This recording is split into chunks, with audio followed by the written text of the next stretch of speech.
నమస్కారం కృష్ణారావు గారు. ఇటీవలే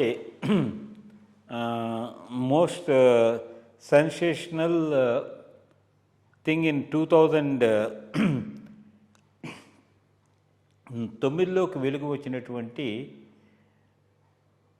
ఓబులాపురం మైనింగ్ కేస్. ఇది చాలా చిత్ర విచిత్రమైనటువంటి పరిణామాలు తీసుకుంది. మెయిన్గా దీని ఉండేటువంటి సూత్రధారి గాలి జనార్దన్ రెడ్డి, తెలుగువాడు, బట్ కర్ణాటకలో సెటిల్ అయిన ఉన్నాడు. ఆయన అసలు ఆహార్యం కానీ, ఆయన చేసే ఖర్చులు కానీ, ఆయన ఇంట్లో ఉండేది కానీ చూస్తే అందరికీ ఆశ్చర్యమైంది. చాలామంది దీంట్లో అధికారులు అనధికారులు అందరూ ఇన్వాల్వ్ అయ్యారని చెప్పి సిబిఐ దీన్ని ఛార్జ్షీట్ చేయడం జరిగింది. అట్లాగే మరి ఇన్ఫ్యాక్ట్ అది విచారించే హైదరాబాద్ నాంపల్లి కోర్టు జడ్జిని కూడా అప్పుడు అదే పట్టుకుని ఇది చేయడం జరిగింది. దానికి ఇప్పుడు ఈ 2025లో గాలి జనార్దన్ రెడ్డి గారి ఈ కేసు మీద 7 సంవత్సరాలు ఆయనకు జైలు శిక్ష విధించింది. అంటే ఎంత? 884 కోట్ల అవినీతి మీద విచారణ చేసి అక్రమ మైనింగ్ మెయిన్గా ఏదంటే అక్కడ చేస్తున్నట్టు చూపించి ఆంధ్రప్రదేశ్ ఎక్కడైతే ఈ మైన్స్ ఉన్నాయో వీటన్నిటిని తీసుకుని మొత్తం అంతా తరలించి అమ్ముకున్న కేసు ఇదంతా ఉంది. సో దీంట్లో ఇన్ఫ్యాక్ట్ సీనియర్ ఐఏఎస్ ఆఫీసర్ ఆవిడ శ్రీలక్ష్మి ఎవరు అనుకుంటాను, బట్ ఆవిడ్ని దీంట్లో ఆవిడ రోల్ ఏమి లేదని చెప్పి మటుకైతే ఇది చేయడం జరిగింది. బట్ ఈ ఓబులాపురం మైనింగ్ కేసు వల్ల పర్యావరణ ప్రభావం కూడా చాలా జరిగిందని చెప్పి మన వాళ్ళందరూ చెప్తూ ఉన్నారు. సో బట్ మెయిన్ థింగ్ ఏంటంటే రాజకీయంగా వెరీ మనీ పవర్ ఎంతనంటే ఆయన రాజకీయంగా చాలామందిని శాసించిన స్థితి కూడా మనం చూసాం ఇదివరకు. సో అలాంటి మరి అక్రమంగా డబ్బులు సంపాదించినటువంటి ఆ గాలి జనార్దన్ రెడ్డి గారిని ఇప్పుడు హైదరాబాద్ చెంచులు కూడా దీంట్లో వేశారు. ఆయన కూడా ఏదో సుప్రీంకోర్టుకి వెళ్ళి ఏదో అప్పీల్ చేస్తారు ఇవో అని ఏదో తెలుస్తూ ఉంటుంది. బట్ ఏదైనా భవిష్యత్తులో ఇట్లాంటివి పట్టుకుని చేయడం వలన ఫ్యూచర్లో ఏ విధంగా ఉంటుంది అనే దాని మీద ఒక చిన్న ప్రశ్న కూడా ఉదయిస్తోంది. ఇన్ఫ్యాక్ట్ దీంట్లో అప్పుడు సిబిఐ ఇప్పుడు ఆయన రిజైన్ చేశాడు, ఐపీఎస్ ఆఫీసర్ ఎవరు ఒక ఆయన దీని మీద కూడా కామెంట్ చేశారు. ఇప్పుడు రాజకీయాల్లో కూడా వచ్చినట్టున్నాడు. హ్యాండిల్ చాలా వెరీ టఫ్ హ్యాండ్ ఇది చేశారు. And he felt very happy, at least ఫైనల్గా ఒక జ్యుడిషియస్ జడ్జిమెంట్ వచ్చి ఆయన్ని రిమాండ్కి పంపించారని చెప్పేసి. సో ఈ ఓబులాపురం 2025 ఈ తీర్పు వచ్చిన దాని మీద, దీని పూర్వపురాల మీద, దీని మీద మీ యొక్క చిన్న విశ్లేషణ. ఫస్ట్ థింగ్ 16 ఏళ్ళు 17 ఏళ్ళు తీసుకున్నది. 2009లో వీడు చేస్తే ఫైనల్గా వాడికి శిక్ష 2025లో. ఇంకో 5 ఏళ్ళు 10 ఏళ్ళు డిలే అయ్యి ఉంటే వాడు పోయింటే క్రిమినల్ కేసు క్లోజ్. మన జ్యుడిషియల్ సిస్టమ్ ఎంత అసంబద్ధంగా నడుస్తున్నది అనే దానికి ఇది నిదర్శనం. Same thing happened with Jayalalitha also. Jayalalitha case కూడా ఎన్నాళ్ళు పెండింగ్ ఉండింది. ఆమె కేసు అయిన తర్వాత 3 టర్మ్లో 4 టర్మ్లో సీఎంగా చేసింది. ఆమె చనిపోయిన తర్వాత జడ్జిమెంట్ వచ్చింది. శశికళకు శిక్ష పడింది కానీ జయలలితకు పడలేదు. ఇది ఒక మేజర్ ట్రెండ్ ఒకటి చూస్తున్నాం. బట్ రెండోది, బెటర్ లేట్ దాన్ నెవర్ అన్నట్టు ఏదో ఒక టైంలో ఇటువంటి వాళ్ళకు శిక్షలు పడుతూ ఉన్నాయంటే ఇంకా కొంత మనం న్యాయ వ్యవస్థను విశ్వసించే పరిస్థితి అయితే ఉన్నది. ఇది సాధారణమైన కేసు కాదు. ఇన్నాళ్ళు అందువల్లనే ఇది నలిగి ఉన్నది. సో ఫైనల్గా ఎవిడెన్స్ ఉంటే తప్పించుకోలేరు.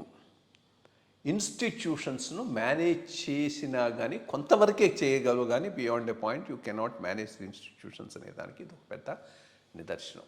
ఆ ఓబులాపురం ఏరియాలో ఆ మైనింగ్ తీసుకోవటం, ఇష్టం వచ్చినట్టు ఇల్లీగల్గా చేసి, అదే కృష్ణపట్నం రేవుపట్నం నుంచి వాళ్ళ ఇష్టం వచ్చినట్టుగా తరలించి కోట్లు చేసుకున్నదంతా రాజకీయంగా పంచి ఏ స్టేజ్కి వచ్చారంటే ఒక టైంలో వాళ్ళు ఇండిపెండెంట్గా కూడా నిలబడి గెలిచాడు ఆ ఏరియాలో, బళ్ళారి ఏరియాలో. అదే అంత ఇది ఉండేది. సరే, ఆ డబ్బుతో స్వామివారికి కిరీటం చేయించడం, ఆ చేసిన దాని మీద వీళ్ళ చిహ్నం పెట్టుకున్నారు. Mean felt nauseating. అది చూసినప్పుడు దీనేదో పెడుతున్నారా, పక్కన పడేయండి అన్న వాళ్ళతో, మా స్టాఫ్తో అక్కడ. అంత ఐ మీన్ ఎంత ఆ నియోరిచ్ కల్చరు వాడు ఆ భావన దాంట్లో తెలుస్తుంది. రెండోది, ఇది పెద్ద వార్నింగ్ టు ఆఫీసర్స్. కాలం అంతా ఒకే రకంగా ఉండదు. సో ఏదైనా గనక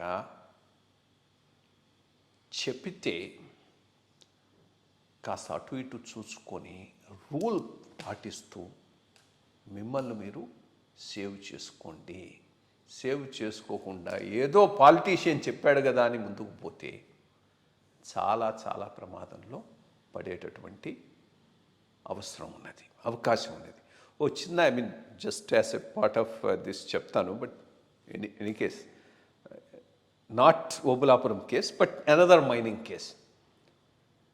పేర్లు చెప్పను. అది ఆ కేసు ఒకటి ఆ రోజున్న చీఫ్ మినిస్టర్కి ఇంట్రెస్ట్ ఉండింది. ఇట్లాంటి కేసే ఇది మైనింగ్ కేసే. ఆ కన్సర్న్ మైనింగ్ సెక్రటరీని ఏమైంది ఇదేంటంటే ఫైనాన్స్లో పెండింగ్ ఉంది సార్. సో ఇమీడియట్గా సీఎం ఆఫీస్ నుంచి నాకు ఫోన్, కృష్ణారావు ఈ ఫైల్ నీ దగ్గర పెండింగ్ ఉందట, నువ్వు అసలు చూడటం లేదని కాస్త సీఎం కోపంగా ఉన్నాడు.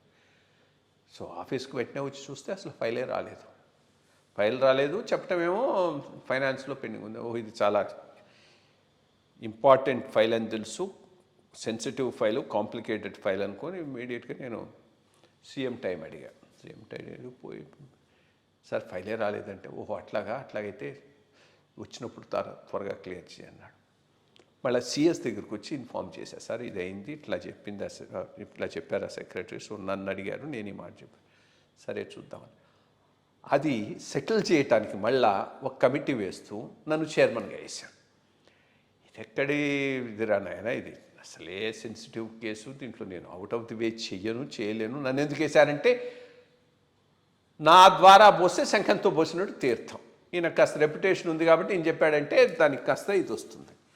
చాలా నాకు ఎంబరాసింగ్గా ఉండేది. దాని నుంచి బయటపడటానికి నేను I'm busy with so many things, I can't do this అని పెడితే, no you should head the committee అన్నారు. ఏదో మొత్తం మీద కానిచ్చి అటు ఇటుగా ఓ రిపోర్ట్ ఇచ్చాం, అది వేరే విషయం. బట్ చెప్తున్నాను ఎంత ఈ సెన్సిటివ్ ఇష్యూస్లో ఎట్లా ఉంటారు ఆ political leadership, and how to save yourself in such a situation. You can't straight away say go to hell and get out.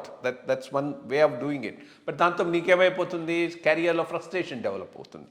కొంత అది ఏ రకంగా నువ్వు మేనేజ్ చేసుకొని నీవు without getting in to A problem for your self wriggle out అనేది చాలా చాలా very very కత్తి మీద సాగు. దాంట్లో ఏమి డౌట్ లేదు. అందరూ బ్యూరోక్రాట్స్ కూడా అది కేర్ఫుల్గా చేసుకోవాలి. అవుట్ ఆఫ్ ది వే పోయి పాలిటీషియన్ ప్లీజ్ చేయటానికి రూల్ అది చేసుకోకుండా ముందుకు పోతూ ఉంటే, ఆ రోజు సీఎం పిలిచి ప్యాట్ చేయొచ్చు, గ్రేట్ అనొచ్చు, ఇది అనొచ్చు, బట్ ఫైనల్గా ఇట్లాంటి సమస్యలు వచ్చేటటువంటి అవకాశం ఉంది. అది చాలా కేర్ఫుల్గా ఉండాల్సిన అవసరం అయితే అందరు ఆఫీసర్లకు ఎంతైనా ఉన్నది. అది ఈ ఓబులాపురం ఒక ఎగ్జాంపుల్.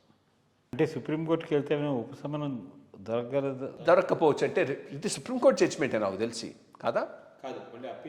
అట్లా కాదు, రివ్యూ అనుకుంటాను. ఇది సిబిఐ కేసా? ఇది సిబిఐ కోర్టా లేకపోతే సుప్రీంకోర్టులో ఇచ్చిన జడ్జిమెంట్? నాకు తెలిసి సుప్రీంకోర్టు జడ్జిమెంట్ అనుకుంటున్నాను. చెక్ చేద్దాం. ఓకే, నాకు తెలిసి సుప్రీంకోర్టు జడ్జిమెంట్ అయితే ఇంకా నువ్వు ఏదో రివ్యూకి పోవాలి, లేకపోతే ఇంకోటి ఏదో ఉంది, దాన్ని ఏమంటారు క్యూరేటివ్ పిటిషన్ అయినా వేయాలి. ఆ రెండిట్లో ఇంకేమీ లేదు. కష్టం. ఒకవేళ ఈ కేసు సుప్రీంకోర్టు జడ్జిమెంట్ అయితే దట్స్ ది ఫైన్. మంచి విషయం చెప్పారండి. Thanks a lot.